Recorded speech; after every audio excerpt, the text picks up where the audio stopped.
بيرسي تاو يمكن واحد من الأسماء اللي جماهير الأهلي بقت بتحب تسمع اسمه كتير في الفترة الأخيرة، وبتلاقيها دايما عايزة تشوفه في التشكيل الأساسي لكل مباراة،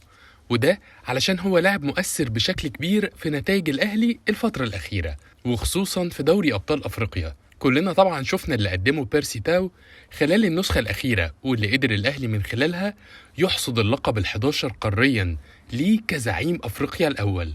وعلى الرغم من ان مسيرة بيرسي تاو كانت مسيرة ناجحة الى حد كبير قبل ما يجي النادي الاهلي، زي انه مثلا لعب في كلوب بروج البلجيكي، وواجه في الفترة دي ريال مدريد في دوري الابطال في ماتش انتهى بالتعادل 2-2، وكمان لقيناه بيلعب في برايتون الانجليزي وقدر يخوض كم من المباريات الكبيرة في الدوري الاقوى في العالم قدام فرق بحجم السيتي واليونايتد، وكمان مواجهته ضد برشلونة، ولكن وقتها كان بقميص سان داونز الجنوب افريقي. إلا إنه لما وصل الأهلي كان عليه كم كبير من علامات الاستفهام بسبب سوء مستواه وكتر إصاباته. غيابات بيرسي تاو المتكررة خلت كل جماهير الأهلي توجه اللوم وقتها على بيتسو موسيماني، واللي كان السبب الرئيسي في إن اللاعب يجي الأهلي، واتهموه وقتها بإنه جاب صفقة سبوبة عشان كان لاعب معاه في صفوف سان داونز قبل ما يجي يتولى قيادة الأهلي، لحد ما جه المارشال مارسيل كولر، واللي قدر يعمل الخلطة السرية